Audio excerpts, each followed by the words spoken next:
Bueno, entonces, habíamos visto el lunes la ley de Raúl. Ahí entra más gente. Buenas, buenas. Ahí está Lara. Bien. 17, o sea, por dos no somos lo misma la cantidad que el lunes. Hay que ver, vamos a ver.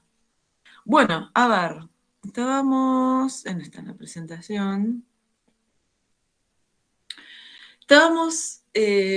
Habíamos visto el caso de la ley de Raoult y soluciones que podían modelarse como soluciones ideales. ¿Qué pasa cuando hay soluciones no ideales? Eso significa que las propiedades de las soluciones, la propiedad de la solución difiere mucho, mucho, o groseramente, o en algunos puntos groseramente, con la de las sustancias que lo componen en estado puro, ¿no? Si yo comparo la solución o comparo esos, por ejemplo, soluto y solvente. Generalmente las soluciones son de dos componentes, generalmente, pero no necesariamente, ¿eh? Una solución puede tener muchos solutos, o sea, un solvente y muchos solutos. Eso también es una solución, ¿sí? Porque el solvente es el que está en mayor proporción. Así que el solvente siempre va a ser uno solo. Todos los demás se llaman solutos. Entonces, una mezcla homogénea de muchos componentes también puede ser una solución. Pero la gran mayoría de las soluciones, no les voy a decir 99%, tal vez no, un porcentaje menor, pero la gran mayoría de las soluciones están compuestas por dos componentes, por el solvente y el soluto. Por eso es que en estos análisis y la discusión en el estudio de sus propiedades, generalmente se toma como ejemplo una solución con un componente A y otro B. Es por eso, porque la gran mayoría de las soluciones están compuestas por dos componentes. Pero el mismo análisis y el mismo estudio sirve para entender una solución que tenga más componentes, o sea, que A sea el solvente y B, C, D sean los solutos. Eso es posible. Entonces, si nosotros comparamos una solución compuesta dos, por dos componentes, A, B, la comparamos con el caso de todo A o todo B y vemos que las propiedades difieren groseramente, bueno, esa solución es no ideal. Eso de acuerdo a la definición que habíamos tenido en filminas anteriores, ¿no? Y bueno, ¿qué es lo que sucede? Esto que está acá, ahora el lapicito, porque yo a mí me gusta garabatear, sucede esto que está acá, que hay desviaciones de la idealidad. ¿Desviaciones de dónde? Acá. Desviaciones de la solución ideal respecto de las idealidad, ¿no? Ustedes me dicen desviaciones, ¿de qué? Desviaciones respecto de una solución que se pueda considerar ideal. Idealidad. Entonces, las desviaciones pueden ser positivas o negativas. Eso tiene que ver con cómo queda el grafiquito que uno hace de la solución respecto del gráfico de la solución ideal. A ver, desviaciones positivas se definen cuando las interacciones entre los componentes están ahí, ¿sí? Sí, Sí, profe. sí. Ah, está bien, está bien. Yo cada tanto Estamos confirmo. escuchando. Sí, está bien, cada tanto confirmo, digo, a ver si se cortó y sigo hablando sola, por eso. Si no me hacen preguntas, eso confirmo, pero ustedes ya dijimos, con toda confianza, pregunten, interrumpan, que no hay ningún problema.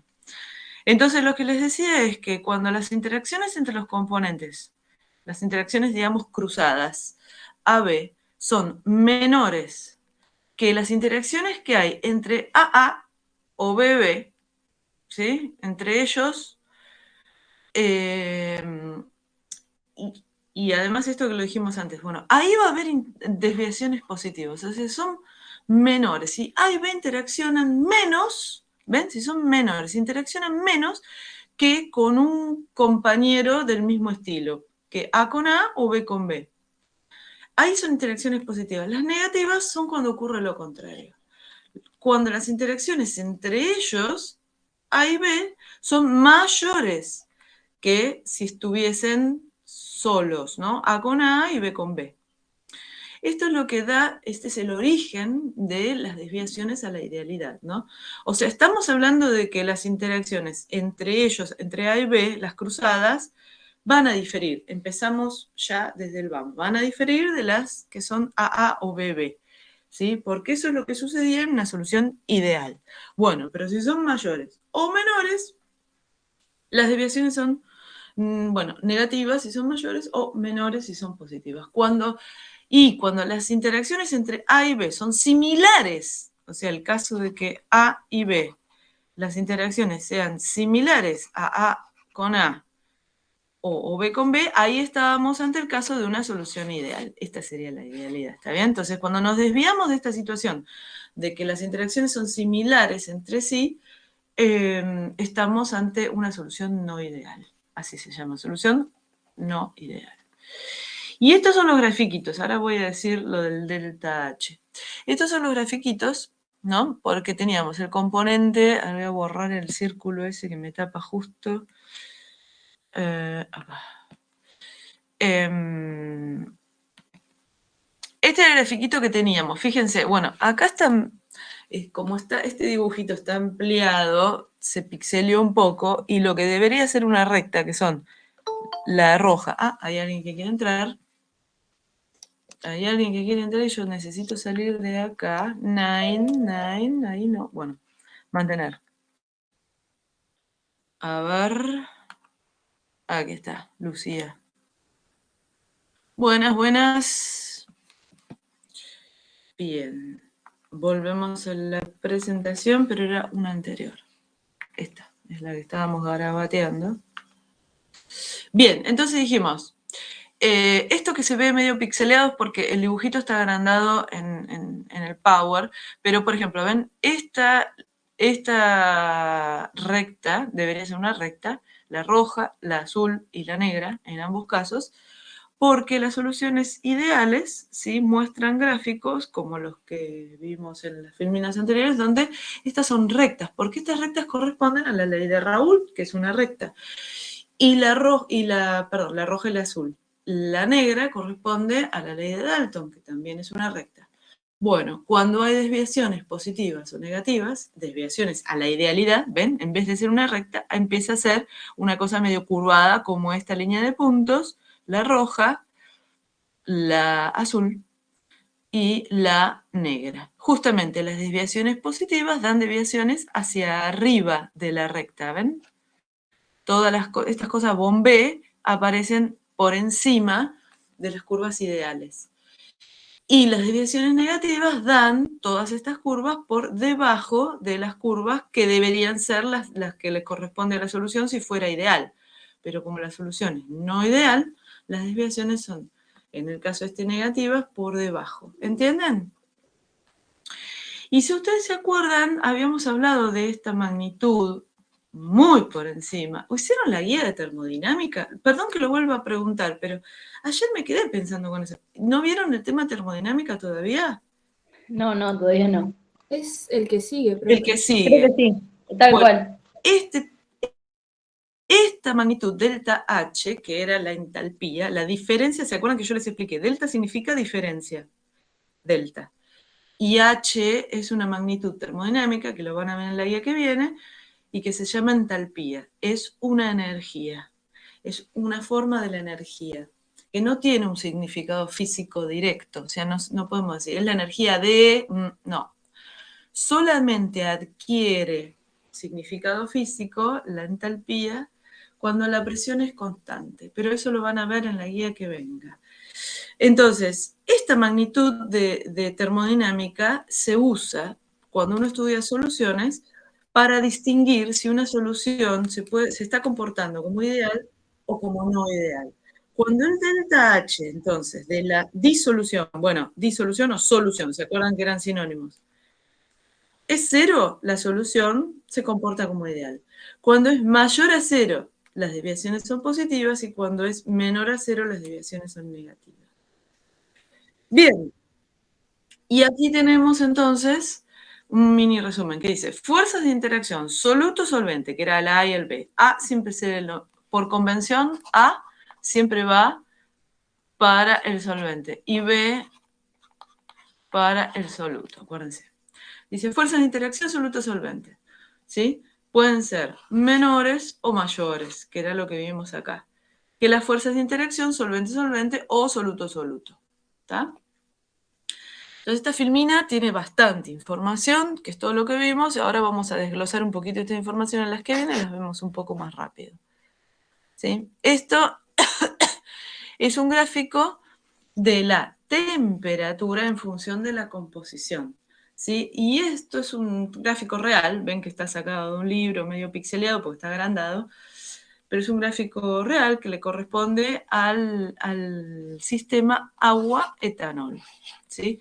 Para este lado tenemos 0 y acá tenemos 1. Cuando acá dice etanol, estamos entendiendo de que esto es por completo todo etanol y de este lado tenemos por completo todo agua.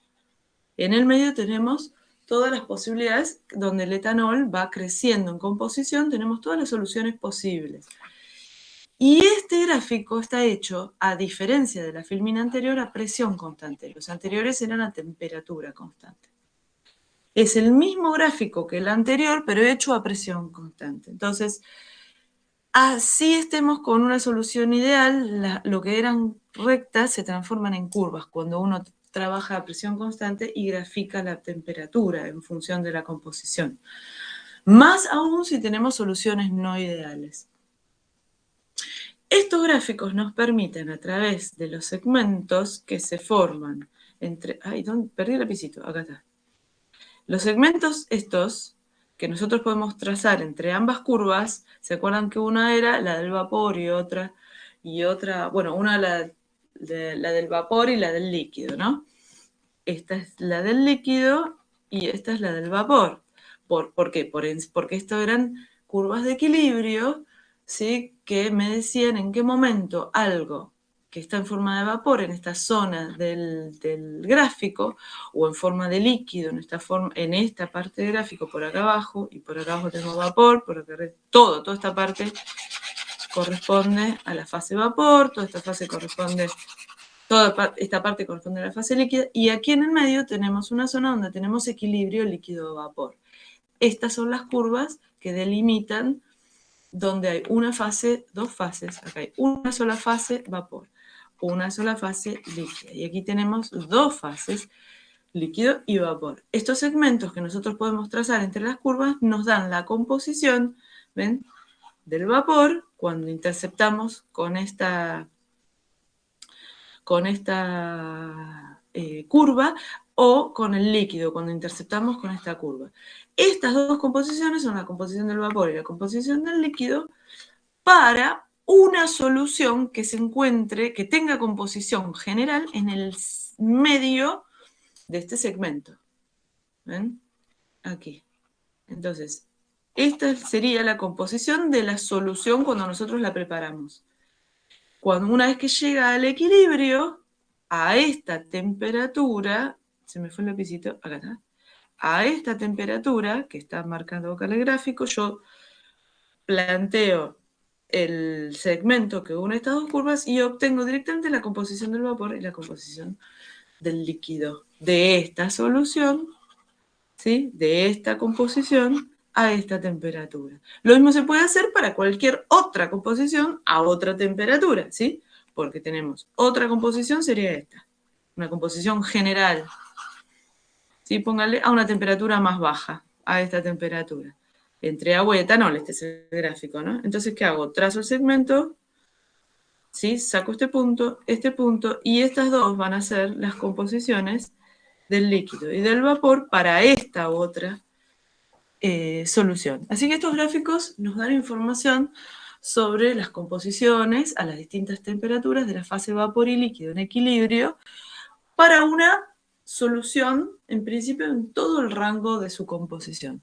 Leo esta parte porque aquí hay una palabrita que está destacada, muy importante, y que es la palabra asiótropo. Digo, cuando las desviaciones, entonces, las desviaciones a la ley de Raoult, eran desviaciones a la ley de Raoult porque dijimos eran las curvas que dejan de ser rectas. Las rectas son las leyes de Raoult. Desviaciones de la idealidad, porque la ley de Raoult sirve para soluciones ideales, ¿sí?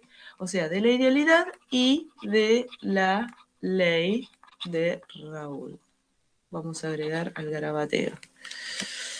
Entonces, dice, cuando las desviaciones a la ley de Raoult. Perdón, yo pasé muy rápido. Está bien, ¿no? ¿Esta filmina? ¿Alguien? Yo recién anoté esto y pasé. Quedó claro que son desviaciones a la idealidad, o sea, a la ley de Raoult. ¿Está bien? ¿Sí? Sí, sí. Alguien quiere entrar. Justo alguien que quiere entrar, entonces tengo que dejar de compartir. No me quedo. No, no dejo de compartir. Esto hago. Mantengo los garabatos y me voy acá. Ahí está. Llegamos al número. A ver, ¿llegamos al número? Creo que sí, creo que ahora somos los mismos 19 o somos 18.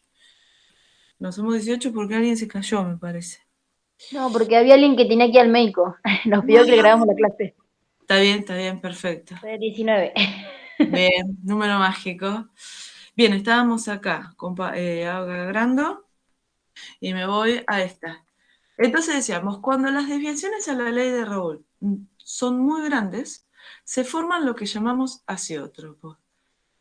Azeótropos. Sigo leyendo. A ver, un ejemplo. En una mezcla etanol-agua como esta, no puede separarse más del 95,6% del etanol, ¿sí? De este alcohol, y me queda el 4,4% de agua. Esta mezcla de 95% de etanol y agua son proporciones en las cuales nosotros definimos al azeótropo. ¿Vieron que ustedes van al... Bueno, ahora con el tema de la pandemia, el alcohol viene en cualquier otra proporción, pero antes el único que se vendía era el 96 grados. ¿Se acuerdan? Una botellita del alcohol y decía 96 grados, como si fuera una temperatura. ¿Alguien recuerda eso? Sí, que Sí, después tenías incluso que... siguen Sigue Sigue, por vigente. supuesto. sí. Sí, sigue, exactamente, pero ahora vieron que se vende el de 70% por el tema de... Sí. Bueno, Exactamente. pero antes era solo ese 96 grados y nadie sabía bien qué era el grado, porque parecía una temperatura. Es más, yo una vez me acuerdo alguien me preguntó, vieron la clásica pregunta, vos que estudiás química, ¿no? Y te preguntan cosas que andás a ver qué son, pero bueno. Me dice, ¿qué son 96 grados? Me dice. Yo justo sabía porque había visto este tema.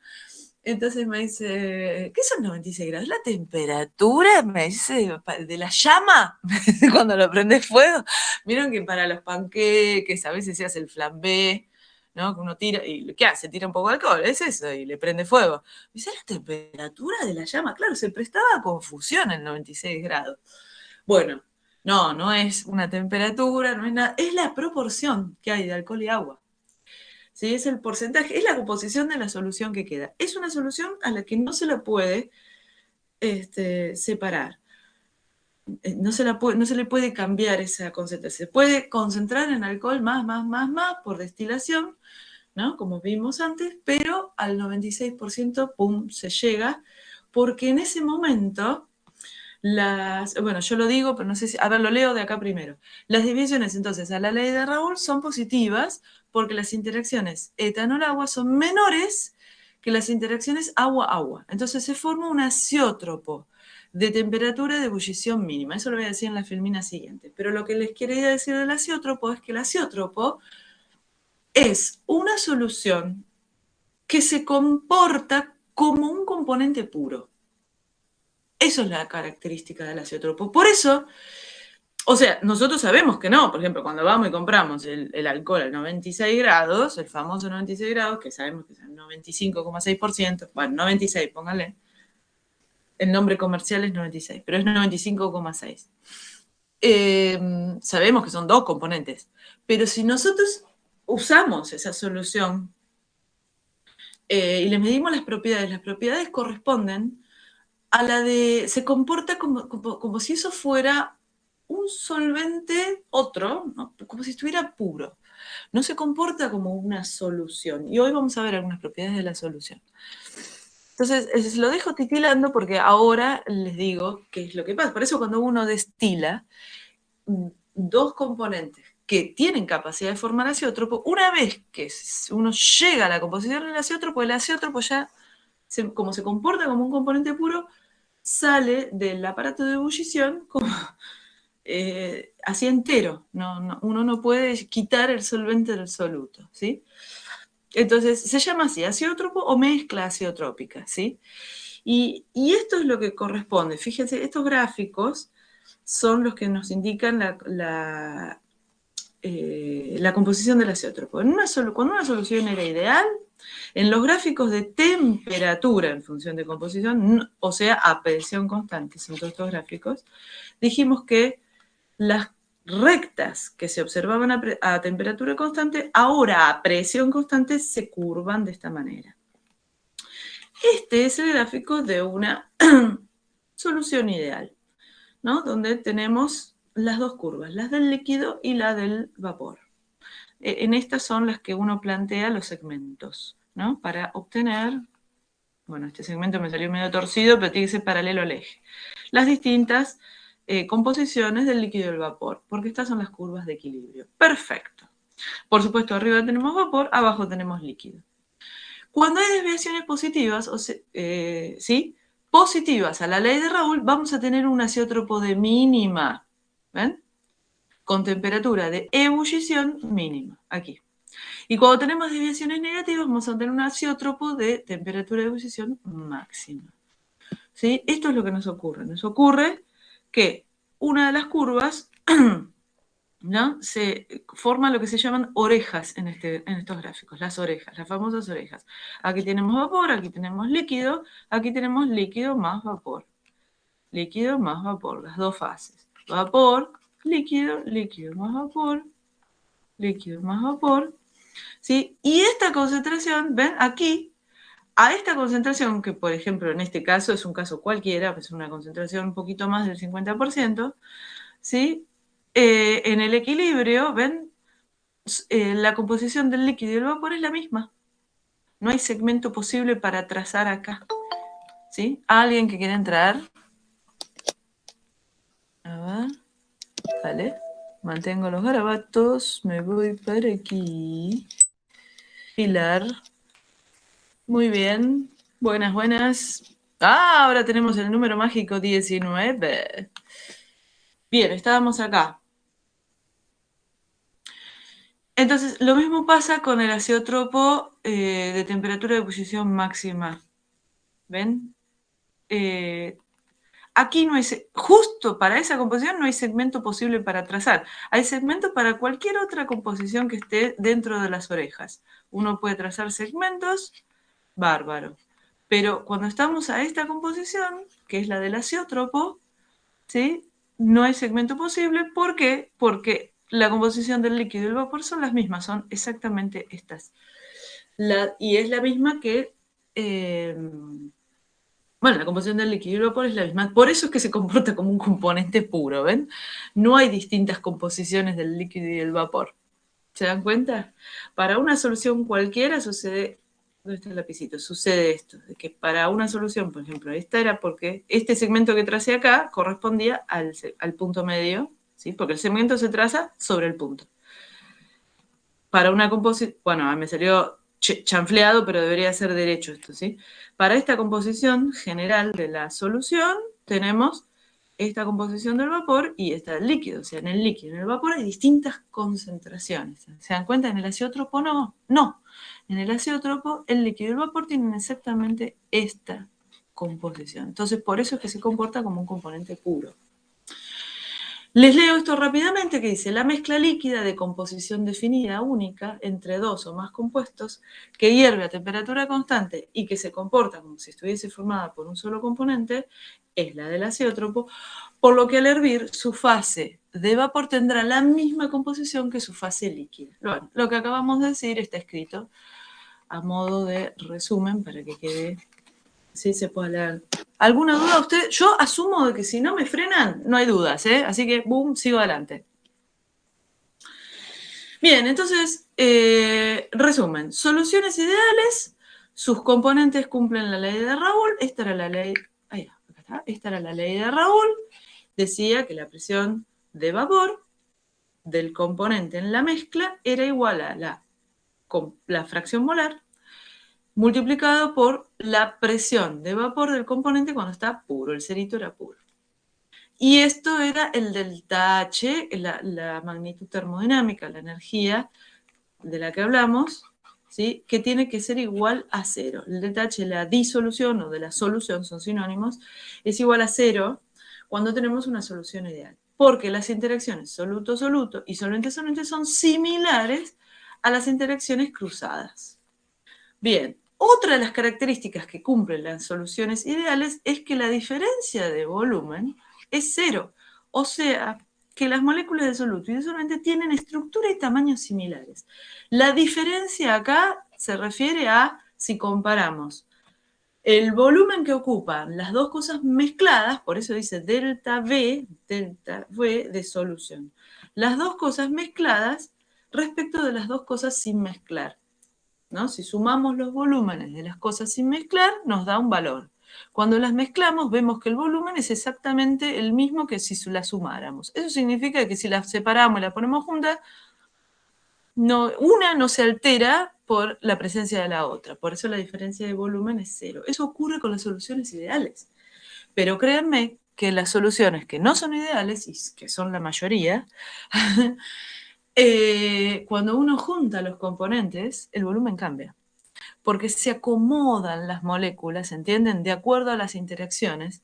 Si son más o menos que cuando están puros los componentes, entonces el volumen cambia. Es lo que está escrito acá abajo. Las soluciones reales o no ideales también se les llaman soluciones reales. No obedecen a la ley de Raoult por completo en todas las concentraciones. Esto es importante, no lo obedecen en todas las concentraciones. En algunas concentraciones sí, se puede aplicar la ley de Raoult para soluciones no ideales. Se asemejan entonces a las soluciones ideales cuando las concentraciones de los solutos son muy bajas, ¿sí?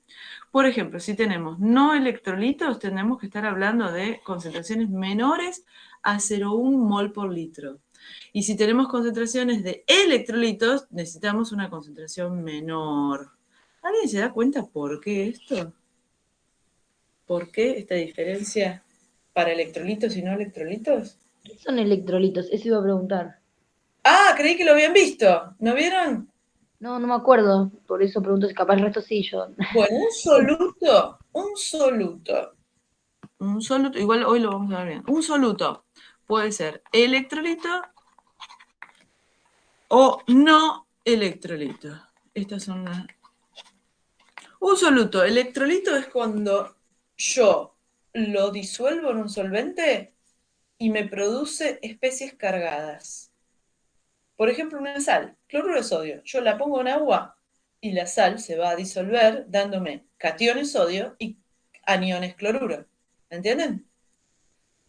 Las sales, por lo general, cuando se disuelven en el agua, son electrolitos, son solutos electrolitos. Y los solutos no electrolitos son aquellos que no pasa eso. Por ejemplo, el azúcar. Yo disuelvo el azúcar, la molécula de azúcar, nada más que se separa de sus otras compañeras cuando la disuelvo, pero queda en el agua dando vueltas, formando la solución como molécula de azúcar. No se separa en cationes y aniones, ¿entienden? Claro, una se separa y la otra no. Exacto. Los electrolitos Vale, no forman especies cargadas. Electro eso, viene de especies ahí. cargadas. De ahí viene la palabra electro, ¿entienden? Ya sospechen. Bueno, entonces, ahora, sabiendo lo que es un electrolito y lo que es un no electrolito, ¿por qué yo necesito concentraciones mucho más bajas cuando yo disuelvo electrolitos en agua para poder aplicar la ley de Raoult en soluciones reales? ¿Por qué este número? A ver, ¿a quién se le ocurre una posible explicación? Puede ser por la interacción entre o Eh, sea, por las cargas. Suena una chicharra, no. Fíjese en la definición. Un electrolito, cuando lo disolvés, ¿qué te pasa? Generás más cantidad, ¿me entendés? Por cada uno que pongas de cloruro de sodio, te dan dos. Un sodio y un cloro, ¿me entendés? Un cloruro, perdón.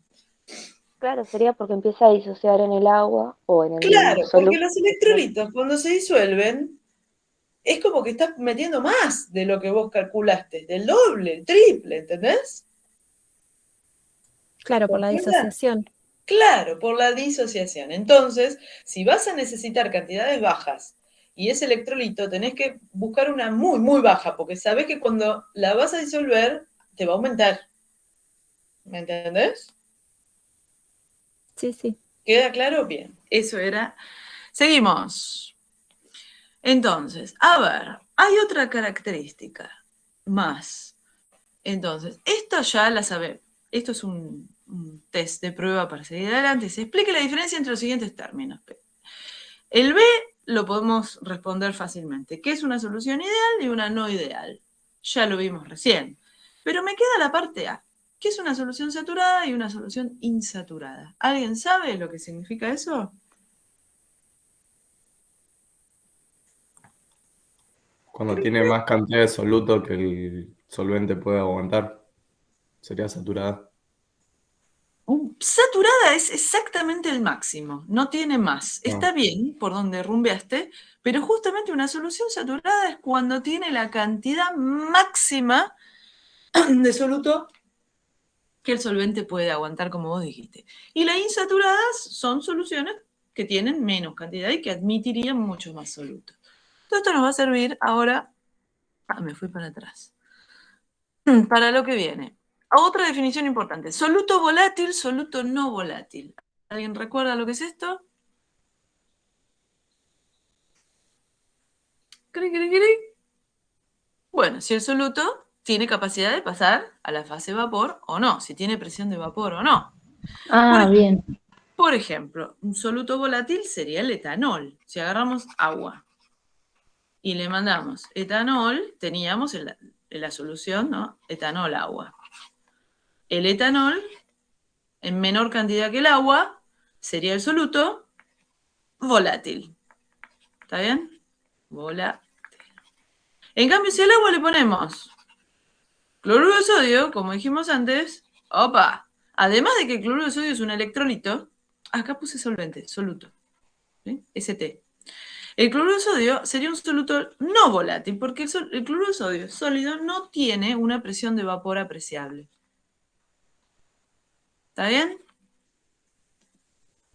O sea, ¿qué significa pasar de, o sea, la etapa vapor o un Exacto. compuesto? Volatilidad significa capacidad de pasar a la fase vapor, o sea, tener presión de vapor apreciable, una presión de vapor alta, ¿sí? Esto es lo que conversamos recién. Electrolito fuerte, electrolito débil, todo esto es si es electrolito, ¿no? Dentro de la capacidad de ese electrolito existe lo fuerte y lo débil, o no electrolito directamente. Lo conversamos hace un ratito, ¿sí? Pero esto no lo había dicho, de que los electrolitos pueden ser fuertes o débiles. O sea que se disocian totalmente o parcialmente. ¿Ya vieron la guía de equilibrio? Equilibrio químico, equilibrio iónico. No, ¿La bueno, guía te referís al TP o a la teoría? todo. No, teoría Bueno, ya sé que no. Bueno, pero esto es fundamental, electrolito fuerte, electrolito débil, cuando ahora vayan a ver equilibrio químico, equilibrio iónico. ah, bueno, bien. ¿Sí? Pero lo voy adelantando ahora. Ya teniendo estos conceptos, ¿sí? Ya tenemos un montón. Entonces, solución saturada o insaturada. ¿Quedó alguna duda con respecto a eso? Porfi, interrúmpanme. Solución ideal y no ideal. Un sinónimo de no ideal sería real. Soluto volátil, soluto no volátil. El solvente generalmente es volátil, ¿sí? El solvente es volátil, salvo que estemos frente a una solución sólida. ¿Se acuerda que habíamos hablado de las soluciones sólidas? La solución es una aleación de dos metales, es una solución, pero sólida. Bueno, en ese caso, ni el soluto ni el solvente tienen presión de vapor apreciable. Entonces, como ninguno de los dos tiene buena presión de vapor, ninguno de los dos están en estado sólido, ninguno van a tener tendencia a generar fase vapor, ¿sí? Ninguno de los dos va a ser volátil. ¿Entienden? Eso es un caso, pero por lo general las soluciones son líquidas, es una sola fase y líquida, entonces al que se le presta atención es al soluto, porque el solvente generalmente es el que le da la fase líquida, va a tener presión de vapor, va a ser volátil. Y el soluto puede ser volátil o no volátil. Y además electrolito o no electrolito. Bien, todo esto era importante decir. Y este es también un test para ver ahora. Lo vamos a hacer rápido. Paren que quiero ponerlo todo. Opa. Suponga entonces el siguiente sistema. A ver, suponemos que tenemos agua líquida en contacto con su vapor, ¿no? Dentro de un recipiente cerrado, dice ahí, a temperaturas constantes. Bueno, ¿qué ocurre entonces con la presión de vapor del agua en cada caso? En estos casos A, B, C. ¿Y qué ocurre con la presión total del sistema en cada caso? Ahora podemos decir, ¿qué pasa? Entonces, alguien que me diga, ¿qué pasa si agregamos más agua líquida? A ver. Alguien que intente dar una respuesta. Teníamos agua líquida en contacto con su vapor dentro de un recipiente cerrado, a temperatura constante. Agregamos más agua líquida. ¿Qué sucede? ¿Qué piensan ustedes? Que no se va a evaporar tan fácil porque necesita más temperatura. No, la tenemos, fíjate, la tenemos en un recipiente Ah, temperatura constante. a temperatura constante. Entonces, ¿qué ocurre con la presión de vapor del agua? Si agregamos más agua líquida, la presión de vapor, si la temperatura es constante, va a ser la misma, ¿no es cierto? Claro. Porque no importa cuánta agua tengamos. Perfecto. ¿Qué va a pasar ahora si inyectamos al sistema un gas? Un gas insoluble en agua. Un gas que no se pueda, que no forme solución con el agua. ¿Qué va a pasar?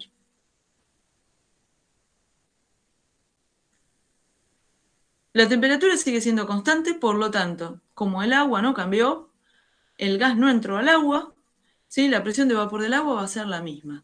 Ahora, la presión total del sistema va a aumentar, porque ahora metimos un gas que está ocupando el lugar.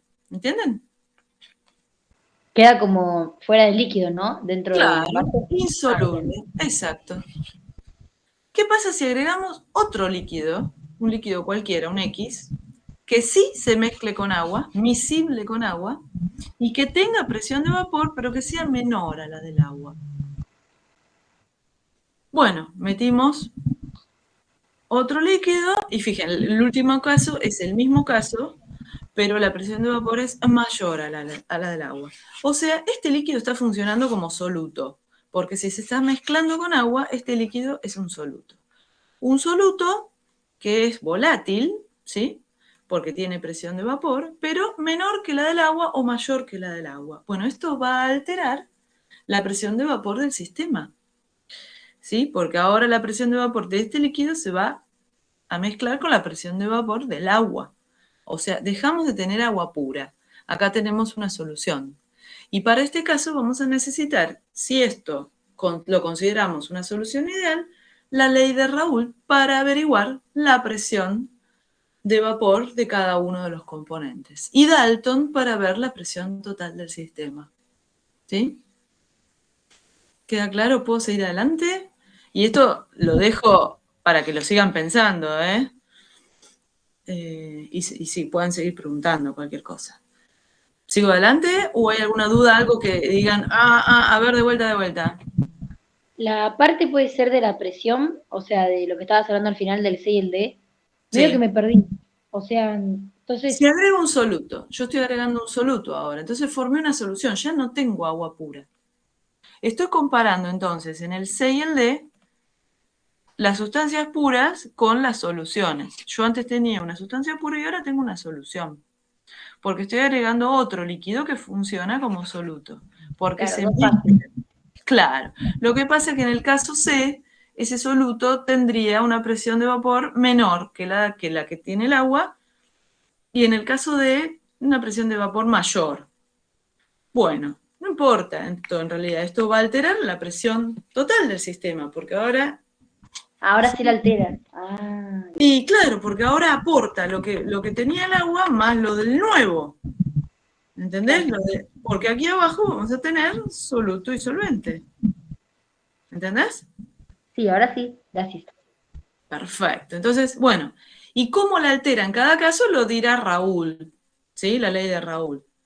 según la concentración que tenga, y Dalton de acuerdo a las presiones. Entonces, con Dalton y Raoult podemos calcularle un montón de cosas a estos dos sistemas, que son soluciones. ¿Sí?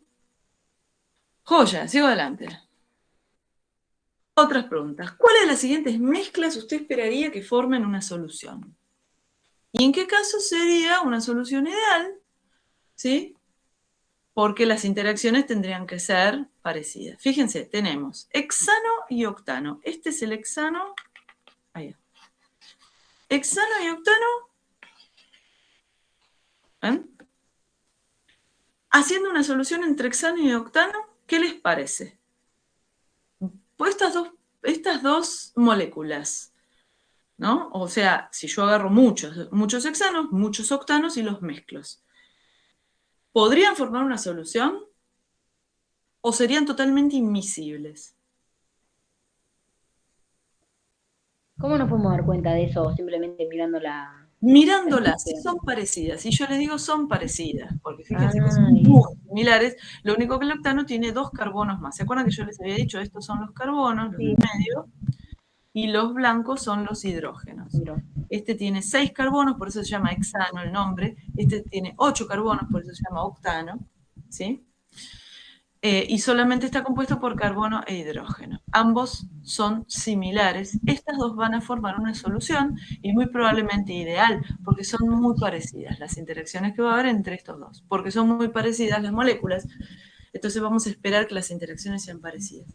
Después teníamos etanol, el caso de etanol y agua. Este es el etanol.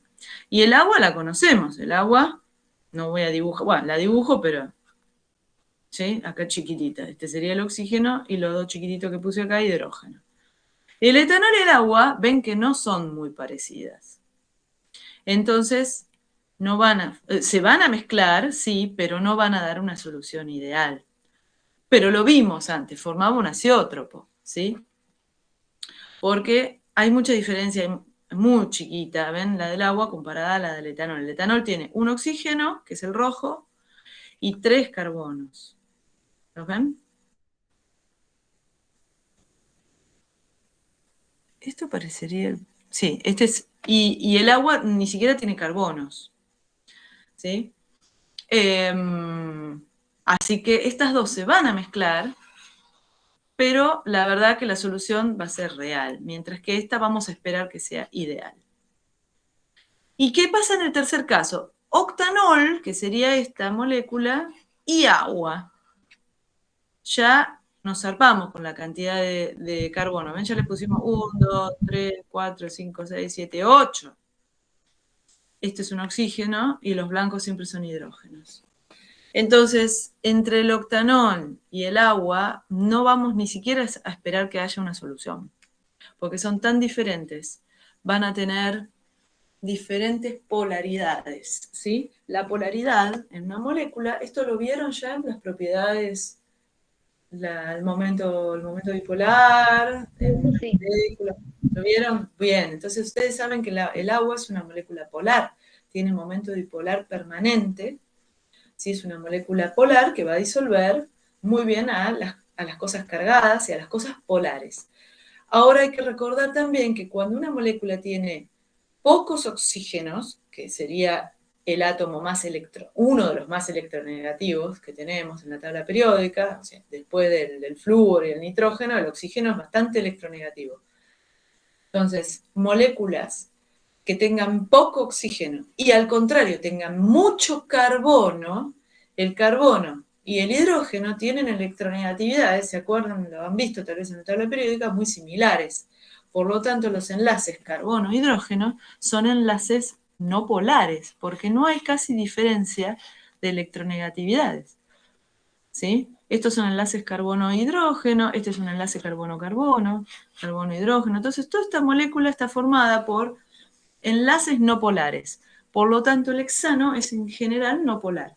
El octano también es totalmente no polar, porque está compuesto todo por enlaces no polares. Carbono-hidrógeno tienen electronegatividades similares, casi iguales, entonces no forman enlaces polares.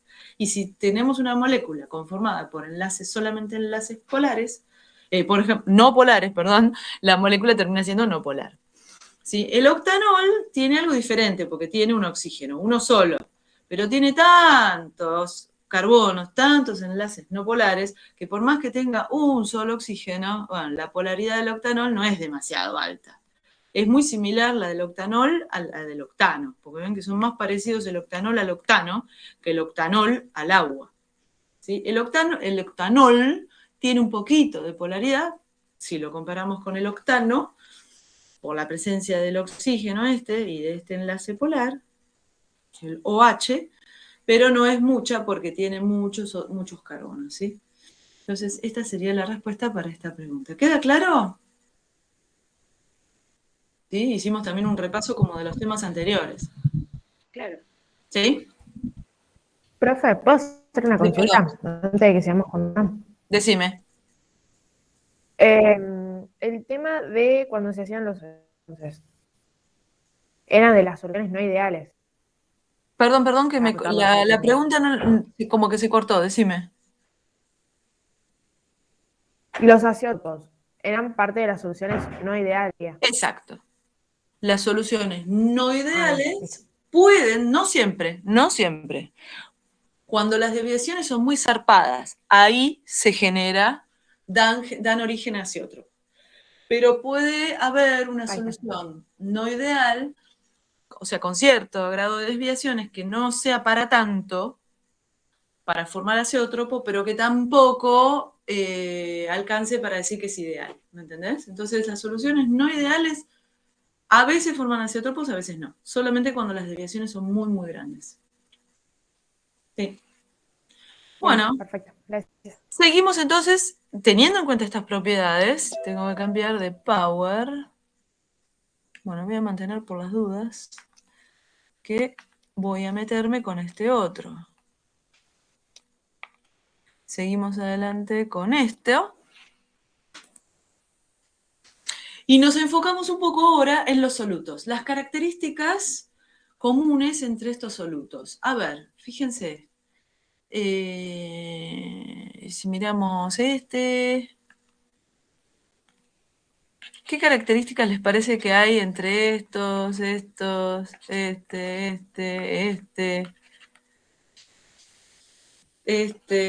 salvando la glucosa, todos menos la glucosa? A ver, ¿qué características tendrían en común estos solutos? Puede ser que sean electrolitos. Muy bien, porque la mayoría son, sí, la mayoría son sales. A ver, no hay ninguno que no sé. Sí, son sales. Perfecto, entonces las sales, cuando se disuelven, y justamente acá tenemos en agua, porque estas son electrolitos. Bueno, tengamos en cuenta eso, lo tenemos en la cabeza. Este es un gráfico de solubilidad en gramos de soluto por 100 gramos de agua, ¿sí? A medida que aumentamos la temperatura. Y vemos que la gran mayoría, además de ser electrolitos, ¿ven? Fíjense que las curvas, la solubilidad aumenta, ¿ven? Cuando aumentamos la temperatura. La mayoría son las curvas para arriba, ¿ven? Piqui, son todos para arriba. Salvo esta roja, que parecería que bajase la solubilidad, ¿ven? Cuando aumentamos la temperatura. La del cloruro de sodio medio que se mantiene constante, pero después hay una tendencia a subir. Esto es lo que ocurre en la mayoría de los casos. Cuando aumentamos la temperatura, generalmente los solutos se disuelven más. ¿Ven? La solubilidad aumenta. ¿Sí? Además de que sean electrolitos, entonces esta es una característica que tienen en común la mayoría.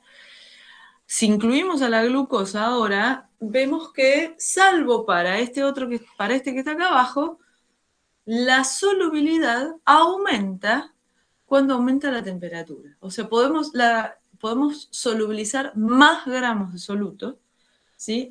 Cuando vamos aumentando la temperatura, la solución aguanta, como dijeron, ¿no?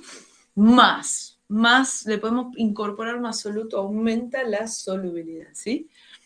Bien, esto tengámoslo en cuenta porque es importante, ¿sí? Curva de solubilidad, entonces, de soluciones acuosas. Acuosa se llama porque acá estamos tomando el solvente agua, ¿sí? Pero en principio cualquiera podría ser el solvente.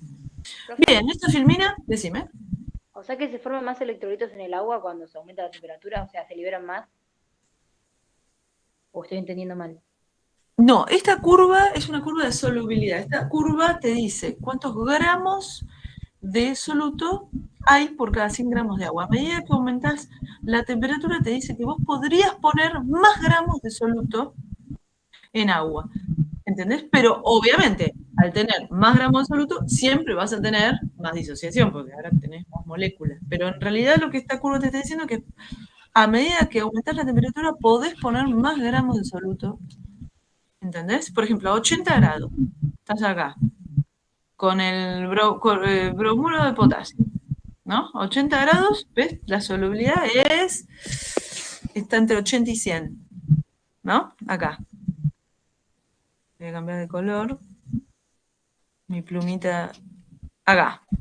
A 80 grados el bromuro de potasio tiene una solubilidad de acá sería, ¿no? 90 y pico. Pero a 20 grados, la solubilidad es de 60 y pico.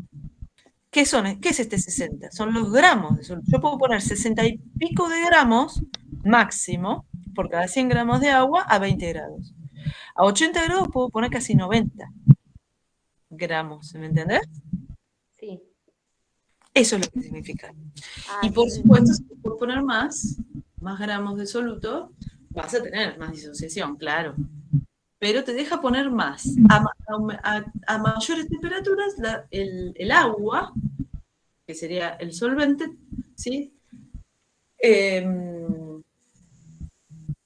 ¿Cómo se dice? ¿Cómo dijeron? Aguanta. No, sí, una palabra sí habían dicho. ¿No? Me había gustado, por eso me la olvidé ahora. Digamos, a mayor temperatura, el solvente puede incorporar más soluto. ¿Ven? Claro, como dijeron que eran electrolitos, me perdí, pero no era aquel. Claro, pero está bien que vayamos integrando todo, porque necesitamos, esa información la vamos a necesitar ahora en las filminas que vienen, así que tengámoslo en la cabeza. Bueno, esta rápida es de ejemplos, ¿no? Para recordar. Por ejemplo, tenemos el sistema azúcar y agua, el solvente sería líquido, mientras que el soluto es sólido, ¿no? La solución va a ser líquida porque el solvente que está en mayor proporción es líquido. ¿Está bien? Propilenglicol y agua. El propilenglicol es esto, una molécula, ¿sí? Y agua son los dos líquidos. Entonces, por supuesto, la solución va a ser líquida. Sal común de mesa, cloruro de sodio, acá tenemos, que es un electrolito. Sal y agua, la solución va a ser líquida también por la misma razón que antes. El solvente es líquido, el soluto es sólido. Entonces la fase de la solución va a ser siempre la del solvente. Bien, esto es un mini repasito, pero la clave, que me aparece en el título, ¿cierto? La clave de esto era que los solutos aquí son no volátiles, haciendo referencia a lo que habíamos hablado recién. Tanto el azúcar, el soluto, el azúcar, el propilenglicol, que es un líquido, y la sal, pero justo es un líquido que tiene una presión de vapor súper baja. Entonces se lo considera no volátil. ¿Ven? Estos son ejemplos de solutos no volátiles. ¿Está bien? ¿Queda claro acá? Bien. Bueno, y planteamos una pregunta que la vamos a responder a medida que pase el PowerPoint. ¿Se puede aplicar la ley de Raoult a estas soluciones? ¿Sí o no? ¿Y por qué? Vamos a ver cómo lo resolvemos a esto. Entonces, vamos a recordar. Presión de vapor de soluciones con solutos no volátiles. Y bueno, las sustancias, recordamos acá, las sustancias que no poseen presión de vapor medible o apreciable, se las llaman no volátiles. ¿Qué pasa si tenemos acá el caso? El caso de la izquierda esto es agua pura. Estamos simbolizando, acá tenemos solamente agua. Al agua son las pelotitas blancas. Si cerramos el frasco a temperatura constante, vamos a tener una dada presión de vapor. ¿Está bien? Porque esto va a establecer un equilibrio entre el líquido y el vapor. Se va a establecer un equilibrio entre el líquido y el vapor. ¿Sí? Acá, la presión de vapor de agua, ¿sí? A la temperatura de trabajo, me va a dar una fase vapor. Perfecto. ¿Qué pasa en el caso de tener agua y el soluto no volátil? El soluto no volátil significa que va a estar solamente en la fase líquida. ¿Ven? Los rojitos serían el soluto no volátil. Entonces, en el mismo caso, tenemos agua, pero ahora le agregamos el soluto, que es no volátil. El soluto no va a contribuir a la fase vapor, porque es no volátil. ¿Entienden? Entonces, al fin y al cabo, no va a contribuir, él no contribuye, los rojos no contribuyen. Y encima, el agua va a poder aportar menos a la fase vapor que antes, cuando estaba sola, porque ven que la superficie, que acá no está dibujada toda la superficie, está puesta esta línea nada más, pero ustedes se imaginan toda la superficie del líquido. Ahora la superficie está ocupada por algunas pelotas rojas, porque esto es una mezcla entre rojo y blanco, ¿entienden? Entonces, como la superficie ahora no son todas blanquitas, ¿sí? Hay mezcla entre blanca y roja, entonces las que pueden pasar a la fase vapor van a ser las blancas, que son las del agua. Las otras están ahí ocupando un lugar sin pasar a la fase vapor, porque son no volátiles, no contribuyendo entonces a la presión de vapor del sistema. En definitiva, esta fase vapor, cuando hay presencia de soluto no volátil, me queda menor que si estuviese el agua pura. ¿Queda claro este ejemplo? ¿Se ve gráficamente acá? ¿Qué es lo que pasa? Claro, no se evapora tanto como si estuviera el agua pura. Claro, porque no puede, porque la superficie está bloqueada, la superficie y el resto, porque esto que se ve acá es como un ejemplo de cómo está toda la fase líquida. ¿Ven? Ahora la fase líquida es una mezcla de blancas y rojas, blancas y rojas. Entonces la superficie también, porque la superficie del líquido es parte del volumen este. Entonces, como las rojas no pasan hacia la fase de vapor, las únicas que pueden pasar son las blancas, acá me queda menor presión de vapor. ¿Entendés? Claro. Bien, es tan sencillo como eso. Seguimos adelante porque ahora vamos a complicarlo un poquito. Entonces, el mismo título, presión de vapor de soluciones, pero con soluto no volátil. La presión de vapor de la solución se debe únicamente, en este caso, entonces, al solvente. El único que aporta acá es el solvente, el blanco, que era el agua. El soluto no. Por lo tanto, se cumple la ley de Raoult, ven acá, pero solamente para el solvente. P es la presión de vapor de la solución, ¿sí? Que va a ser la presión de vapor del solvente. La misma. ¿Ah? Presión de vapor del solvente A, que en este caso sería el agua. ¿Sí? Y la solución tiene un soluto que lo vamos a llamar B. Y PA cerito es la presión de vapor del agua en estado puro. Entonces, esta es la ley de Raoult, pero acá la clave de este garabateo que hice, lo voy a borrar todo. La clave de este garabateo es este igual. El igual.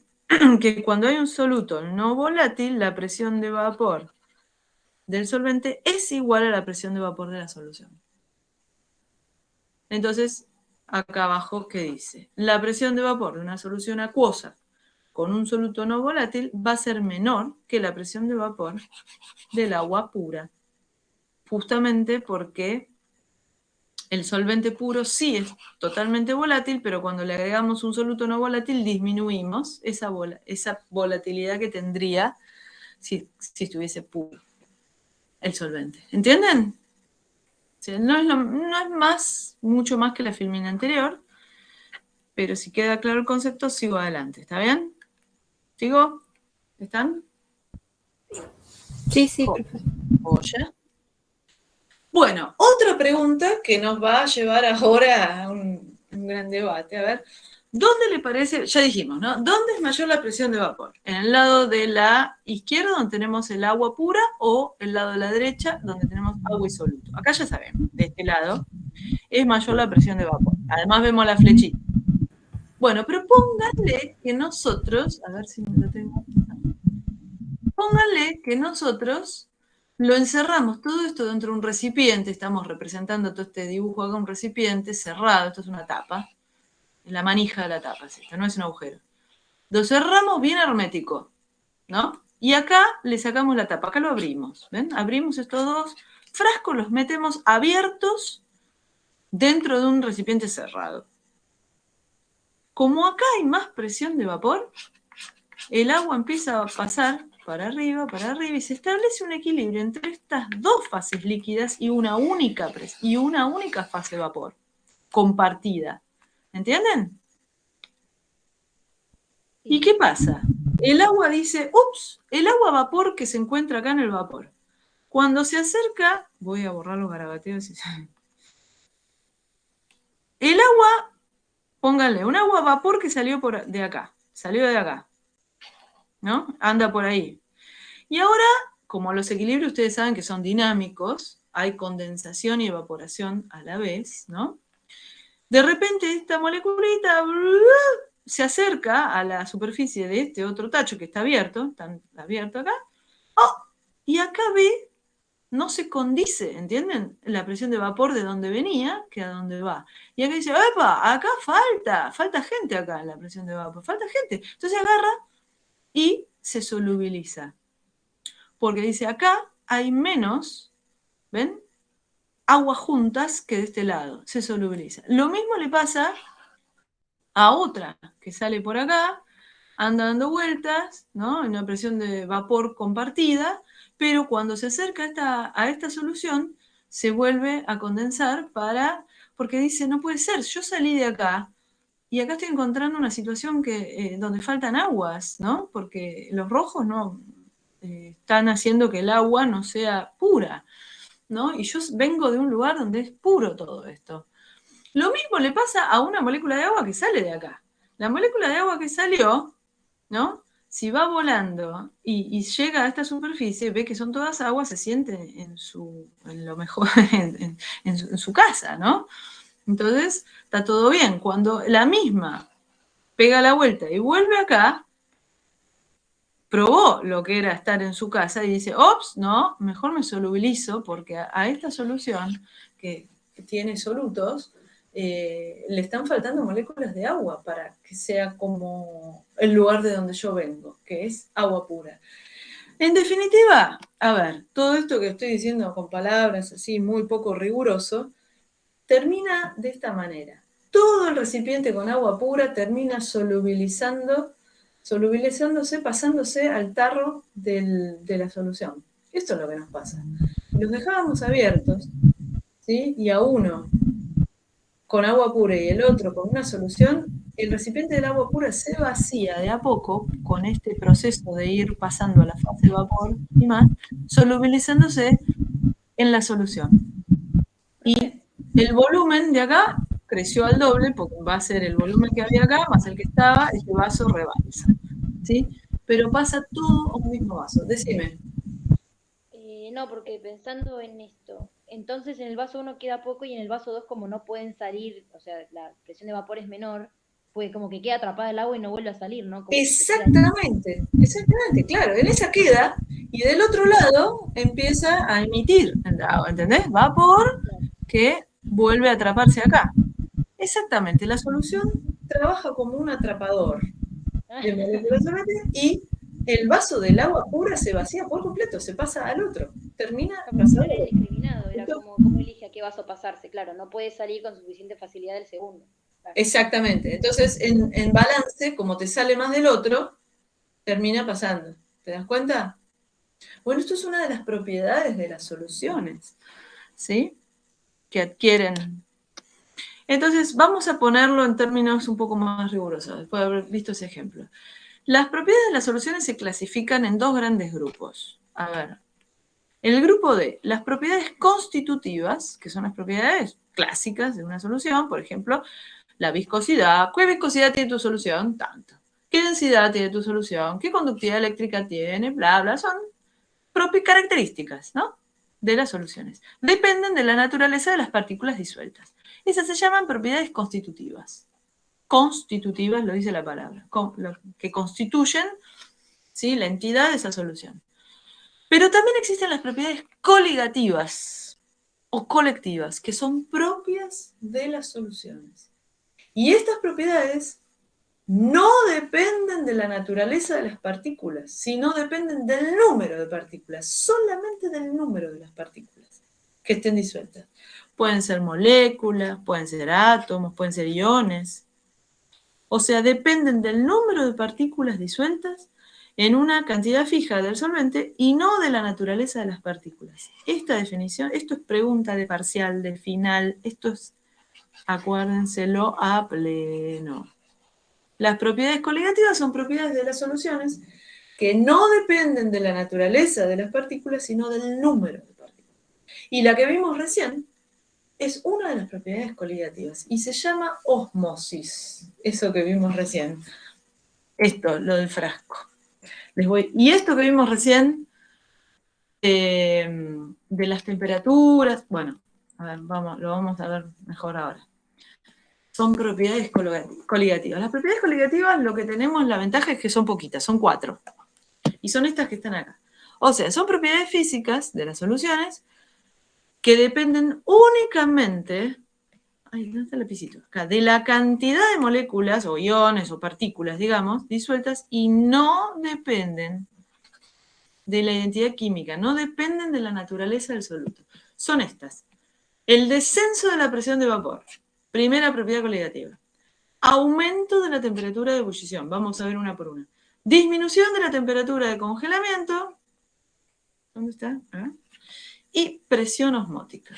Estas 4 son las propiedades coligativas. Vamos, una por una. A ver, descenso de la presión de vapor. El descenso de la presión de vapor se llama descenso cuando uno compara estas dos situaciones, siempre. Compara el solvente puro con la solución. ¿Ven? Solvente puro es solo A. Y A más B sería la solución, porque sería solvente y soluto. Cuando uno compara y ve que la presión de vapor en la solución es menor, siempre pasa, que en el solvente puro, eso es una propiedad de las soluciones y se llama descenso de la presión de vapor. ¿Sí? La presión del solvente puro es esta, presión del solvente puro. ¿Sí? Y la presión de la solución viene dada por la ley de Raoult, como vimos antes, ¿no? Está el lapicito. Esta viene dada por la ley de Raoult. La presión de la solución siempre va a ser menor que la presión de vapor del solvente puro porque está multiplicado por un número que es menor a 1. ¿Me entienden? La fracción molar ahora del solvente es menor porque agregamos un soluto. ¿Sí? No importa qué soluto agregamos. Si agregamos un soluto ya, la fracción molar es menor a 1 en este caso. Mientras que en este caso, que está puro, la fracción molar es 1, ¿no? Porque es el número de moles de agua dividido el número de moles totales, que es el mismo. La fracción molar acá es 1, vale 1. Aquí es menor a 1. Cuando multiplicamos por un número menor a 1, a este valor, ¿sí? Nos va a dar un número menor que la presión de vapor pura, que es este. Entonces, el descenso de la presión de vapor se puede calcular directamente así. Descenso es el delta es la diferencia, como vimos acá, el delta es la diferencia entre dos presiones, la presión de la solución y la presión de vapor del solvente puro. Esta diferencia es el descenso de la presión de vapor. Entonces, la primera es la ley de Raoult, es esta. Y la segunda es lo que es la presión de vapor del solvente puro. Si acá sacamos factor común, presión de vapor solvente puro, nos queda 1 menos XA, que 1 menos XA es XB, porque se acuerdan que XA más XB tenía que ser igual a 1. Entonces una A, ¿sí? Entonces si pasamos el XA restando para allá, nos da que XB es igual a 1 menos XA, ¿entienden? Que es lo que está acá. ¿Sí?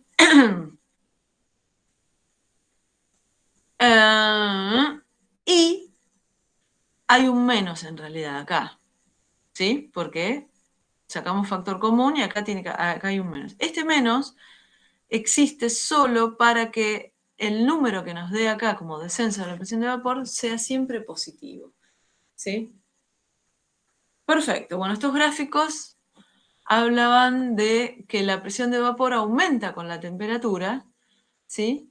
Pero esto es una cuestión de que este gráfico lo habíamos visto. El rojo y el azul corresponden al solvente, por ejemplo, y a un soluto, cualquiera que tuviera presión de vapor.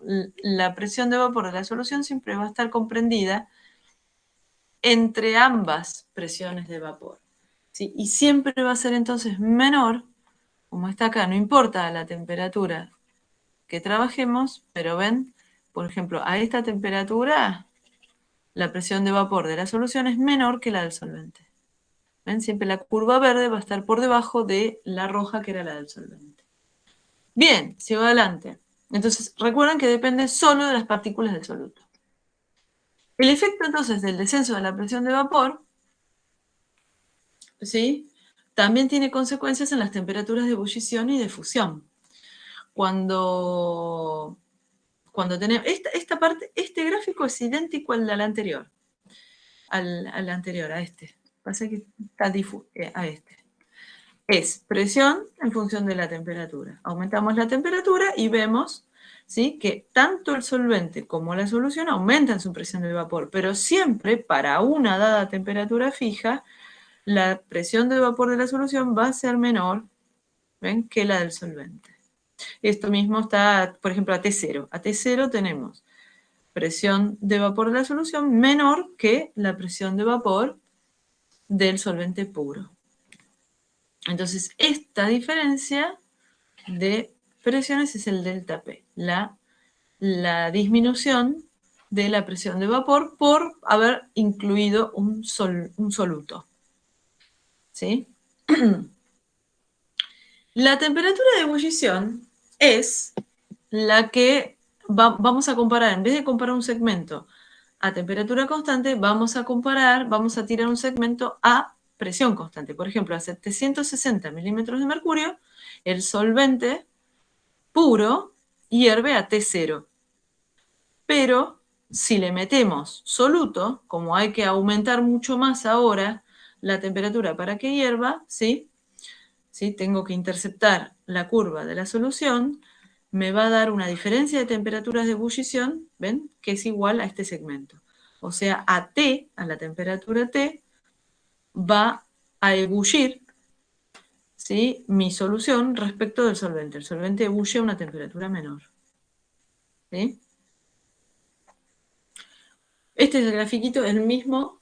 O sea, si nos movemos de forma vertical, nos estamos moviendo a temperatura constante. Y a temperatura constante comparamos las presiones de vapor. Ahora, si nos movemos de forma horizontal, nos movemos a presión constante, ¿sí?, porque la horizontal es la presión. Acá tenemos 760, nos movemos a presión constante. A presión constante observamos que la temperatura de ebullición de una solución es mucho mayor que la temperatura de ebullición del solvente puro. Y en un gráfico, que este es el gráfico del agua, acá dice inclusive, tenemos para una sustancia pura un diagrama de fases, en donde aquí tenemos en toda esta parte del gráfico solo vapor, solo líquido, solo sólido, ¿sí? Voy a borrar ahora los garabatos para que se vea un poco más lo que está en el gráfico. Cuando nosotros al solvente puro, que es la curva no punteada, la línea sólida, al solvente puro le agregamos un soluto, lo que hacemos es siempre disminuir, ¿no? Disminuir. Ahora, esta curva pasa a ser esta punteada, que es la curva de equilibrio entre el líquido y el vapor. Y esta es la curva de equilibrio entre el líquido y el sólido. Disminuye, ¿sí? La que no cambia es esta, ¿sí? Esta es la curva de equilibrio entre el sólido y el vapor, ¿sí? Acá dice equilibrio agua pura con hielo puro, es esta. Este es el equilibrio de agua pura con su vapor. En cambio, las punteadas son los equilibrios entre la solución y el hielo, y el agua pura, y este es un equilibrio entre la solución y su vapor. ¿Está bien? Esto es el efecto que surge de agregar entonces un soluto al solvente. Bien. Otra de las propiedades coligativas que acá salió con una N de otro color es el ascenso de la temperatura de ebullición. Lo vimos recién. Este es como casi una consecuencia de haber observado el descenso de la presión de vapor. Tenemos lo que vimos recién, un ascenso de la temperatura de ebullición. Si miramos la presión, cuando metemos un soluto, vemos que la presión disminuye, la presión de vapor del sistema. Ahora, si focalizamos en la temperatura, que es la otra propiedad coligativa, vemos que asciende la temperatura de ebullición cuando metemos el soluto, por la misma razón que antes. Y esta es la forma en que se calcula el ascenso de temperatura de ebullición. Para llegar a esta ecuación hay una matemática muy larga, muy compleja, que no la vamos a dar en esta materia, ¿sí? Así que les damos la fórmula final, que es esta. El ascenso de la temperatura de ebullición es esta, la diferencia de la temperatura de ebullición. ¿Qué diferencia? Entre la temperatura de ebullición de la solución, que sería este punto rojo, menos la temperatura de ebullición del solvente puro, que es esta. Esta diferencia es nuestro delta T de ebullición. Otra propiedad coligativa. Esta diferencia se produce cuando agregamos una dada molalidad. La M acá es molal, se trabaja con molalidad de soluto, ¿sí? Y KE se llama la constante ebulloscópica. Es característica de cada solvente, porque no depende de la naturaleza del soluto, ¿sí? Recuerden, esto es una propiedad coligativa, y para el agua su valor es de 0,52 grados centígrados por mol por kilogramo. Para otros solventes hay que buscarla en tablas, ¿sí? A la temperatura de trabajo, perdón, a la presión de trabajo, y tenemos la constante que corresponda para cada solvente. La del agua ya la sabemos, es 0,52. Lo que hay que hacer es multiplicar ese valor por la concentración en molal del soluto, y ahí tendríamos cuánto descendería la temperatura de ebullición para esa concentración, ¿sí? Agregando ese soluto.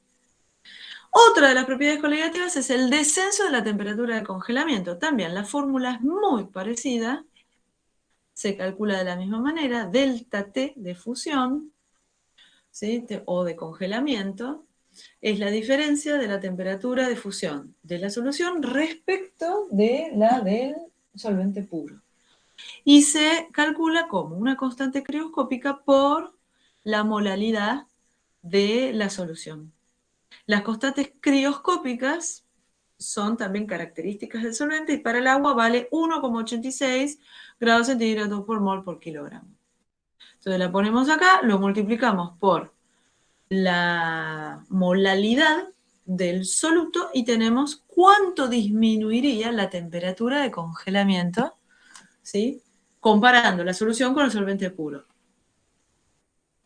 Y acá tenemos una tabla para distintas sustancias que pueden funcionar como solventes, solamente para que vean, una tabla sacada de algún libro. Por ejemplo, la anilina podría ser un solvente, el ácido acético, el benceno, disulfuro de carbono, cloroformo, etanol, agua, fenol. Bueno, acá ven las distintas características de estos componentes. El punto de ebullición, ¿sí? A presión normal. Este es el punto de ebullición en condiciones normales, ¿ven? Porque el agua 100 grados. Y acá tienen los puntos de ebullición del solvente que requieran usar en el momento. Esta sería la constante ebulloscópica y esta es la constante crioscópica. Esta se usa para una de las propiedades coligativas y esta es para la otra. Esta es para el ascenso de la temperatura de ebullición y esta es para el descenso de la temperatura de fusión. Y este sería el punto de fusión, en el caso, punto de ebullición y punto de fusión de estas sustancias, ¿sí? Ahí tienen los datos para sacar. Y la última de las propiedades era la presión. Decime. A mí no me quedó muy claro por qué desciende la temperatura.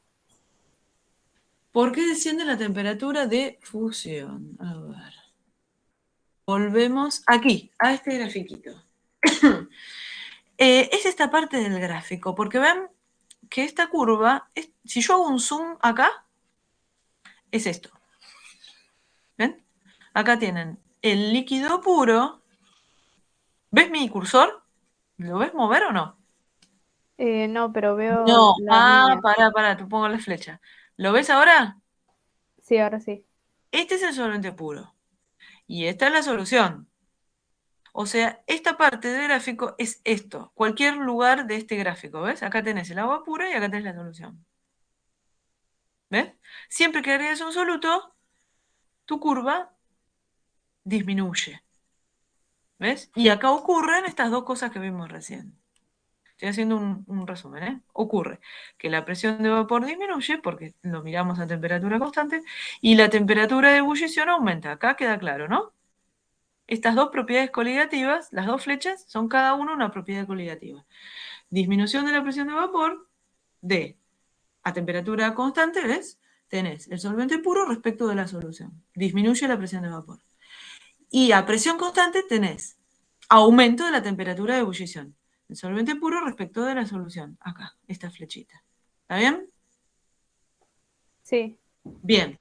Ahora, si mirás esta parte del gráfico acá, tenés un comportamiento similar, pero con la temperatura de fusión.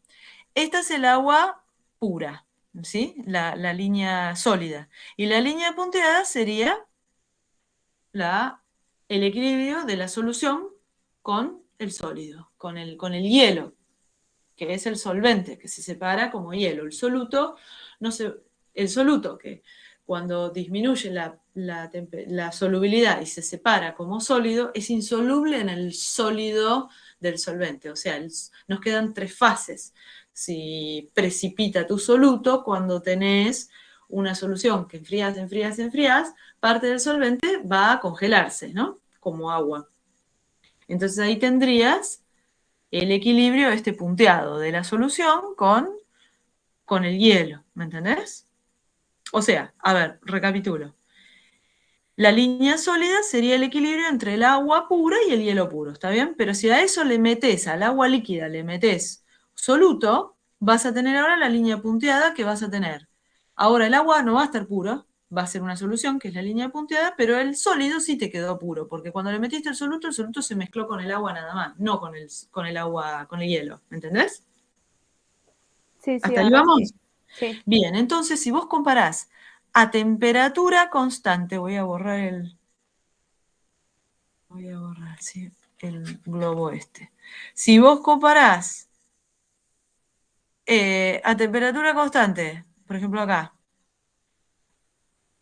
esta sería bueno, acá, vamos a hacerlo. A presión constante, vamos a presión constante porque lo que estamos hablando es de las temperaturas. Así que nos movemos, en este lado del gráfico, solamente una flechita para allá. Si vos comparás este que está acá, lo que estoy dibujando, el rojito, el punto rojo es la temperatura de fusión del agua pura, comparada con la temperatura sería de fusión de la solución. Hay una disminución, ¿ves? Te vas para el otro lado de la temperatura, porque baja la curva de este mismo lado. Lo que pasa es que el efecto es el contrario a la temperatura de ebullición. Mientras que la temperatura de ebullición aumenta, porque vas para allá, acá disminuye por culpa de haber puesto un soluto. ¿Queda claro? Estas tres flechitas que están acá son las tres propiedades coligativas que vimos hasta ahora. El descenso de la presión de vapor, el aumento de la temperatura de ebullición y el descenso de la temperatura de congelamiento o de fusión. Es lo mismo, congelamiento y fusión, ¿sí? Son sinónimos. ¿Queda claro ahora? Sí, sí, ahora mucho mejor, gracias. Joya, entonces las fórmulas son estas, bueno, la que habíamos visto para la presión de vapor, esta para el descenso de la presión de vapor es esa fórmula. Fórmula 1, fórmula 1. Fórmula 2 para la ebullición, fórmula 3 para congelamiento. ¿Hasta ahí vamos? Tenemos tres propiedades coligativas. Y ahora Profe, una pregunta. sí. ¿La diferencia de la temperatura de fusión es la del puro menos la de la solución o la de la solución menos el puro? Como quieras, lo pones como quieras para que te quede positivo. Ok, Esa es la para que me única dé libertad. positivo, o sea, me tiene que dar positivo sí o sí. No, te tiene que dar positivo por comodidad. En realidad te va a dar Bueno, siempre el mismo número, positivo o negativo, te va a dar la magnitud te va a dar lo mismo, no importa sí, cómo lo hagas la cuenta. Pero se pone, justamente en este caso, para propiedades coligativas nada más. Siempre se hace la resta conveniente como para que quede positivo, nada más ok, por comodidad. Justo en este caso, nunca más se hace eso, solamente acá. bien, gracias. Muy buena pregunta. Entonces teníamos las 3 fórmulas y nos queda la última, que es la ósmosis, pero ya la habíamos visto. Era el caso de tener un recipiente cerrado, ¿no? Como acá, un recipiente cerrado donde metíamos adentro 2 recipientes abiertos, ¿no? Uno puro y este es A más B, APA. Bueno, solución B, está bien. Entonces habíamos visto que el agua, que en el caso era el de la izquierda, el agua pasa en forma de vapor desde la solución A. Bueno, en este caso tenemos una solución más diluida y una solución más concentrada. Por eso los colores, amarillito y naranja, simbolizando una solución diluida y una solución concentrada. Nosotros habíamos visto el caso del agua pura y una solución. Ahora vamos a poner 2 soluciones, una más diluida y una más concentrada. Bueno, en la más diluida va a haber más presión de vapor que en la más concentrada. Entonces el agua, que es el solvente, el único, que en este caso pasa a la fase de vapor y vuelve a condensarse, el agua pasa en forma de vapor desde la solución A, que está más diluida, hacia la solución B, que está más concentrada. Entonces, la transferencia de solvente finaliza cuando las fracciones de agua en ambas soluciones son iguales, o sea, cuando se igualan las concentraciones. Ese es el momento en que cesa de haber transferencia. ¿Entienden? Ahí se establece el equilibrio total. Y vamos a ver que en A y en B va a haber igual concentración. Esto se llama ósmosis, ¿sí? Entonces, lo que está funcionando acá es esto que está acá, para que les quede la presión osmótica. La presión osmótica se mide con este dispositivo acá, en un tarro, ven, con agua. Y en vez de, bueno, a ver, lo voy a leer acá porque a mí en realidad no me gusta poner tanto texto, pero bueno, lo voy a leer. Estas filminas son de la cátedra. Lo voy a leer porque si no empiezo a explicar el gráfico y si alguno empieza a leer se va a perder. Digo, ahora, la transferencia de solvente no es a través, en este caso, que está acá a la izquierda, no es a través de la fase vapor. La transferencia se va a dar a través de una membrana que se pone acá abajo. Esta, la membrana. ¿Sí? Se ha simbolizada por esta línea de puntos que tiene, esta es una línea que tiene como agujeritos, poros. Una membrana es eso en realidad, es un material poroso. Las moléculas de agua pasan a través de los poros, entonces de la membrana, y producen una presión dentro del tubo, acá, ¿ven? Que hace que la solución empiece a ascender. Asciende, asciende, asciende, ¿sí? Y salga hacia afuera, como acá vemos, del tubo está doblado acá arriba, y empieza a gotear cuando se llena, ¿no?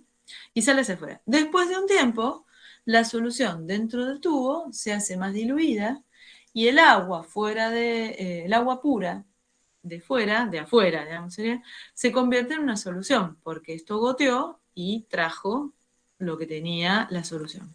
Entonces, el flujo de líquido termina cuando la composición de las dos soluciones separadas por la membrana llegan a igualarse. Así es como se mide la presión osmótica y se mide con este tubo. Ahora voy a explicar un poquito mejor. Porque la presión osmótica se mide en milímetros de mercurio. Acá atrás se puede poner en realidad una hoja milimetrada y se ve una diferencia de presiones. Es un poquito más complejo que esto. Es difícil dar este tema a nivel de química general porque esto tiene mucha matemática atrás. Entonces, darlo de forma conceptual tiene que ver con entender un poquito qué es lo que pasa y bueno, tener en cuenta que todas estas ecuaciones que venimos dando las usamos así como así, pero la demostración lleva su tiempo. A ver, sigo adelante, se aclara. Acá tenemos otros dibujitos tal vez más sencillos. Acá tenés el frasco, ¿ves? Con una solución acuosa, tenés, el frasco con agua pura, y adentro de este tubo, que termina de forma cónica, y abajo tiene una membrana por donde puede pasar el agua, ¿ven? El agua puede ir en dirección azul hacia arriba o dirección roja hacia abajo. Lo que no puede pasar es el soluto, que está simbolizado como verde, está acá adentro. Entonces, si afuera ponemos agua pura y adentro una solución, el agua pura, que es la parte, digamos, más diluida, en realidad no es una solución, esa agua pura va a intentar diluir a la solución y va a entrar, ¿sí? Va a entrar, y aquí arriba, aquí, empieza a subir el nivel de la solución porque entra agua por abajo, ¿ven? Es el caso que se ve acá. Por abajo entra agua porque el agua, ¿sí?, está pura afuera y adentro está en solución. Entonces, el proceso natural y espontáneo que se produce es que el agua tiende a diluir lo que está concentrado para llegar a ser todo puro, digamos. El agua tiene esa intención de que entra en el tubo con la intención utópica, que no va a suceder nunca, de que dentro del tubo entra agua para ayudar al agua que está ahí junto con el soluto a que cada vez sea más pura y que quede como ella, afuera, pura. Pero eso, bueno, nunca va a pasar porque el soluto, si está ahí, no se va a ningún lado, por más que entre agua, eso nunca va a ser puro. Pero justamente, la presencia del soluto va a hacer que todo el tiempo esté entrando y entrando agua. Entonces, midiendo esta altura en milímetros de mercurio, uno mide cuando dejó de entrar agua, uno puede medir la altura de este tubito directamente en milímetros de mercurio. ¿Por qué? Porque el tubo, recuerden, que estaba dobladito, y la solución empezaba a gotear. Cuando gotea la solución al tubo, esta agua que estaba pura originalmente se transforma en una solución, entonces ahora sí tenemos dos soluciones en contactos a través de una membrana, la de adentro y la de afuera. Cuando ambas soluciones adquieren la misma concentración, esto para de subir. Y una vez que paró de subir, uno mide ahí la altura en el tubo. Esa altura es la diferencia de presiones que hay, ¿sí? Porque esto está abierto a la atmósfera, entonces sobre el resto de la solución está viendo una presión atmosférica, y sobre esta solución está viendo la columna de este líquido, que es la diferencia que hay entre la presión del ambiente, que tiene, ¿sí?, la presión a un mismo punto, digamos, la presión de esta solución a la misma altura que la del líquido afuera, tiene la presión ambiente, la presión atmosférica, más la altura del tubo. Entonces la altura del tubo es la diferencia de presión que se ejerce, y esa es la presión atmosférica, la presión osmótica. El pasaje de agua, entonces, hacia la solución se origina por una diferencia de presiones de vapor entre la solución y el solvente puro. Y la presión osmótica, que se la denomina siempre con la letra pi, es la presión que hay que aplicar para detener totalmente el pasaje del solvente hacia la solución. Si yo quiero, entonces, si yo quiero detener el pasaje, yo tengo que aplicar una presión, ¿entienden? Para que el agua deje de entrar. Y esta es la fórmula, la vamos a ver acá, es la presión atmosférica que se genera es el número de moles de soluto por R por T, R la constante de los gases, T es la temperatura de trabajo, dividido el volumen de la solución. Esto también se puede agrupar así, número de moles con volumen en molar, ¿no? Mol por litro. Entonces la presión pi osmótica se puede calcular como la molaridad por R por T. A ver, esto tiene aplicaciones importantísimas, porque esto es lo que nos pasa a diario. Ahora vamos a ver ejemplos. Fíjense, acá estamos poniendo en contacto la membrana verde, que está acá hecho un zoom para que se vea qué es lo que pasa. La membrana verde no deja pasar a las pelotas rojas, que son el soluto, pero sí deja pasar el agua. Entonces, de un lado tenemos una solución concentrada, y del otro lado tenemos una solución diluida. Cuando una solución es concentrada se le llama medio hipertónico, y cuando es diluida, medio hipotónico. ¿Se acuerdan que hiper e hipo significan más y menos, ¿no? Y tono sería la concentración. Cuando tenemos una concentración grande, tenemos un medio hipertónico, y una concentración muy baja, un medio hipotónico. Entonces, si ponemos en contacto estas dos soluciones, desde la más diluida va a haber pasaje hacia la más concentrada hasta que ¿ven? Por eso el nivel de la solución, cuando esto se equilibra, cuando las soluciones pasan a tener la misma concentración, deja de haber este pasaje y se establece una diferencia de altura. Acá vamos a tener menos volumen que aquí. Esta diferencia de altura es la diferencia de presión que hay en ambos lados. Lo mismo que yo estaba diciendo allá, pero acá se ve más claramente. Fíjense, si tomamos a esta misma altura. A esta altura, esta solución está recibiendo solamente la presión atmosférica. Y a la misma altura del otro lado, estamos teniendo la presión atmosférica, la misma que acá, más la altura, ¿sí?, de esta columna de solución. Por lo tanto, la diferencia entre el lado izquierdo y el lado derecho es la columna de solución. ¿Entienden? Esto es pi, la presión atmosférica. Se establece esta diferencia cuando las concentraciones se igualan. Siempre va desde la más diluida hacia la más concentrada para llegar a concentraciones idénticas. Fíjense, esto le pasa a las células. Porque las células, la pared de una célula es una membrana. Es por excelencia. La membrana en la naturaleza siempre es la pared de una célula, es una membrana que deja pasar cosas para un lado y para otro. ¿Sí? Entonces ahí siempre vamos a tener ósmosis. Cada vez que tengamos membranas, vamos a tener ósmosis, ¿no? Las membranas semipermeables, que son las membranas de las células, permiten que se dé este fenómeno de ósmosis, que es una de las propiedades coligativas de las soluciones. El plasma dentro de una célula es una solución, ¿sí? Y este es el caso de un glóbulo rojo. El glóbulo rojo tiene adentro tiene cosas, ¿no? Tiene de todo. Los que están estudiando biología, inclusive los químicos que hacen biología, este era un glóbulo rojo que estaba hermoso, lindo, pero que fue puesto en una solución hipertónica. O sea, una solución que tenga más alta concentración de soluto que la que estaba dentro del glóbulo rojo. ¿Entienden?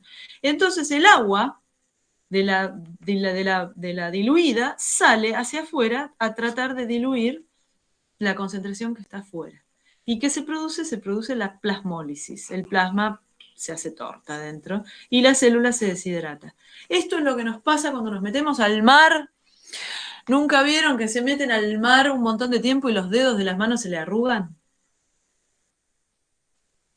¿Alguien observó eso? O cuando se están bañando en la bañadera un montón de tiempo. Salí que te vas a quedar hecho una pasa de uva. Todos los dedos, toda la piel se empieza a arrugar. Nos pasa esto. Pasa que el agua de nuestras células empieza a salir afuera a tratar de diluir al mar. ¿Entienden? Claro. Porque Porque el mar está más concentrado que lo que hay dentro de la célula. ¿Entienden? Pero no es porque exploten, sino porque se deshidratan, ¿no? Se deshidratan. Ocurre la plasmólisis. Ah, sí, ocurre. Y sí, pero no de los glóbulos rojos, sino de las células de las manos. Ay, Lo que pasa es que eso se frena por otros mecanismos. Se frena porque la piel tiene cierta resistencia, porque hay otros componentes que finalmente terminan, y porque salimos del mar. Porque si seguís en el mar, te deshidratás y te morís. Si seguís eternamente, porque te deshidratás, no hay forma. Es al revés de lo que uno piensa. Uno dice, yo me meto en el mar, tendría que tanta agua, y sin embargo uno se deshidrata. Uno se deshidrata porque la concentración en el mar es mayor a la concentración de nuestras células. Y si al revés, al glóbulo rojo, que era lo metemos dentro de una solución hipotónica, o sea, en un frasco, metemos nuestro glóbulo rojo en un frasco donde la concentración de afuera del glóbulo sea menor que la de adentro, el agua de afuera entra a lo pavo. Y el glóbulo, bueno, va a resistir un momento y se va a romper. Si entra mucha agua, se rompe. Se produce la lisis. La célula estalla. ¿Está bien? Sí, esto le ocurre al glóbulo rojo, a cualquier célula, a la de las plantas, ¿no? A una célula animal. Esto es otra vez el glóbulo rojo, pero acá tienen de vuelta el dibujito, ¿no? en un medio isotónico. Iso significa que la concentración afuera es igual a la de adentro. Entonces el glóbulo rojo está bárbaro, ¿ven? No se deforma. Esta es la famosa solución fisiológica. Cuando uno compra solución fisiológica y se la inyecta en la vena, y no nos morimos, justamente porque la concentración de la solución fisiológica es igual a la de las células. Entonces nuestras células no estallan ni se deshidratan. Pero si nos inyectamos algo hipertónico o hipotónico, chao. El glóbulo rojo, ¿ven? Los eritrocitos se hacen torta. O se deshidratan o explotan. Se agrandan y bueno, con mala suerte explotan. ¿Está bien? Sí. Lo mismo le pasa, bueno, a otra figura. Estas son figuras en serio. Lo anterior, estos son dibujos.